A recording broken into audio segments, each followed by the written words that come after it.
राज्यभरात पुन्हा इंधन टंचाईच्या झळा बसू लागल्या। रत्नागिरीत 20 दिवसांपासून सीएनजीचा तुटवडा निर्माण झाला। हिंगोलीत डिझेल तुटवड्याने शेतकरी हैराण झाले।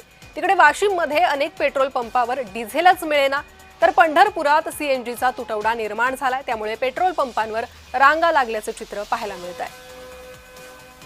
याबद्दल नागरिकांनी संतप्त प्रतिक्रिया दिलेल्या आहेत। पेट्रोल डिझेलचा सीएनजीचा तुटवडा भासतोय। रोज सकाळी येऊन पाहतो, इथून बायपास पर्यंत लाईन लागलेली राहिली आणि तिथून बायपास पासून पाहायला लागलो वापस चाललो, बायपास पासून पाहायला लागलो वापस चाललो। 4 दिवस झाली बोरिंग मशीन उभी, रिबोर करायचा होता तर फक्त डिझेल आबाई बोरिंग मशीन उभी।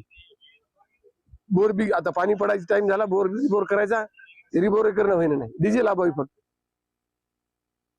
दिवसभर इथं उन्हामध्ये थांबून रांगेला लागून अक्षरशः अखेरीला शेवटी डिझेल नाही भेटलं, रिकाम्या हाताने वापस चाललोय आता। आणि हे आजच नाही झालं, ते 2-3 वेळेस झालेले आहे। दिवसभर आता इथं शेतातले कामं सोडून यायचं, इथं डिझेल न्यायचं, कामं काय रात्रशा करायचे कामं। शासनाने हे तोंड दाबून मारण्याचा धंदा बंद करून टाकाव आणि शेतकऱ्याला अडचणी, या डिझेलच्या अडचणीतून मुक्त करून टाकाव। शासनाने थोडीशी याची दखल घ्यायला पाहिजे। विशेष म्हणजे देवेंद्र फडणवीसांनी याची थोडीशी दखल टाकायला पाहिजे की लोकांचे हाल काय होत आहेत। आज शेकडो लोक हायवेवरती गाड्या रोडवरती लावून रात्री 12-1 वाजेपासून रोडवर जाम आहेत, कारण डिझेलच मिळत नाही, तर लोक जाणार कुठे। आज आता आम्ही 7 वाजता इथं आलो, तरी आमचा टायमिंग आता सांगायला की पेट्रोल पंपाने 4ला भेटेल, 3ला भेटेल, अजूनही कन्फर्म नाही येण्याची शक्यता।